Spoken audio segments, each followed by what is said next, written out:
বিশেষ ঘোষণা।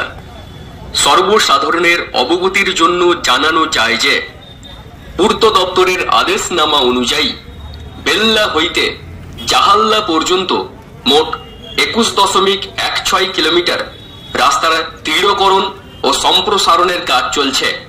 ঠাকুরচক ও খাকুরদা বাসস্ট্যান্ডে যানজট এড়ানোর জন্য বাস বে করার পরিকল্পনা করা হয়েছে এবং বেল্লা গান্ধী পার্ক এলাকাতে জনসন ইমপ্রুভমেন্ট করার পরিকল্পনা করা হয়েছে।